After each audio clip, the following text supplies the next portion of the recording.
Hello and welcome. I'm Matthew from Rosie and Rosie, investment property specialist, helping you invest in property with confidence. Today we're joined again by Sarah Martin, certified money coach at MYND Money Coach. Welcome, Sarah, and thank you for joining us again. Thank you for having me. Sarah's doing a series of videos with us talking about some tips on how to take control of your finances.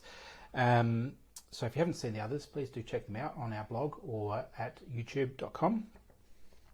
But today, Sarah, I want to talk to you about budgeting mistakes and what you see commonly people making this mistake. Yep.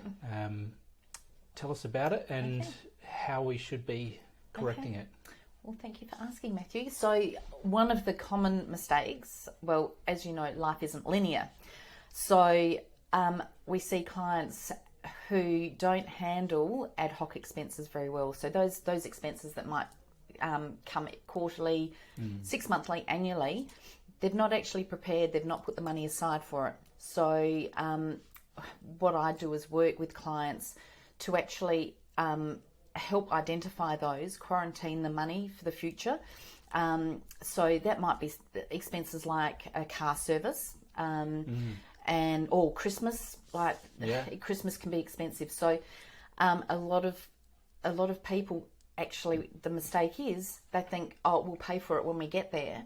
They don't think about setting aside the money. It ends up going on credit, and the credit card racks up because they haven't prepared for those ad hoc whammy expenses. Yep. So it's about being prepared. It's about quarantining the money for the future, for those future expenses. And that might be, 6 month annual, every 2 year expenses, as car tyres, that sort of thing. So there's a number of expenses that we need to think about.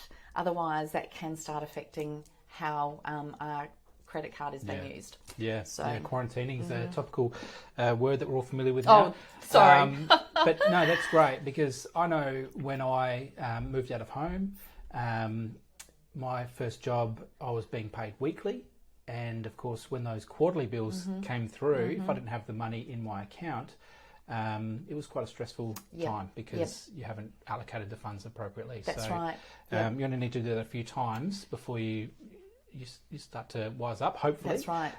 But yeah, it's a big mistake. I can see people on especially weekly payments or even fortnightly, with a lot of bills being monthly, quarterly, or like some of the other things you've mentioned, maybe only once every year or every 2 years.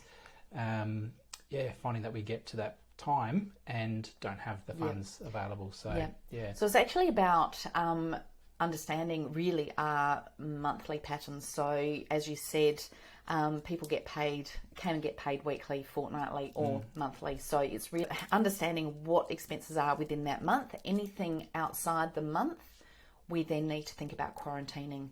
So it becomes easier, and the more you do it, more you automate everything that sits within the monthly time frame. Then anything outside that time frame, you can actually set aside the money to be paid, and that can be automated as well. You know you've got the money in the account.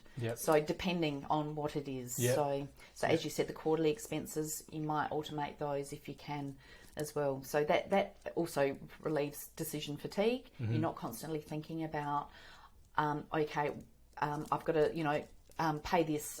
Where am I going to get that money from to pay the quarterly bill? That's all taken care of, and it's been paid. So huge weight off your mind, and I think most people would agree that when money is a concern, everything else seems all the much harder. Oh, it's very stressful. So if that can be taken care of, and you're relying on a detailed budget or spending plan, and you know you're allocating funds appropriately, then that's a huge weight off of one's shoulders. So great insight, great tip. Thank you. Thank you. So watch out for that mistake. Look out for those non-monthly expenses that you may need to be considering in your spending plan. Thanks again for your tips today. Before I let you go though, how can people follow or get in contact with you? Okay, they can jump on my website and they can either do the quiz or just go to my contact area or phone 0408 358 672. or email me, sarah@myndmoneycoach.com.au. Excellent. And that website is myndmoneycoach.com.au, mind with a Y. Yep. And the details will be in the description. So thank you again for joining us, and thank you too for tuning in. We hope you found Sarah's insights to be useful. If you'd like to hear from her, please do reach out. And if you have any questions, queries or feedback for us, please get in touch. Either comment below or email hello@rosieandrosie.com.au. We'd love to hear from you too, but it's time for us to go. It's been a pleasure, and until next time, I'm Matthew from Rosie and Rosie, helping you invest in property with confidence.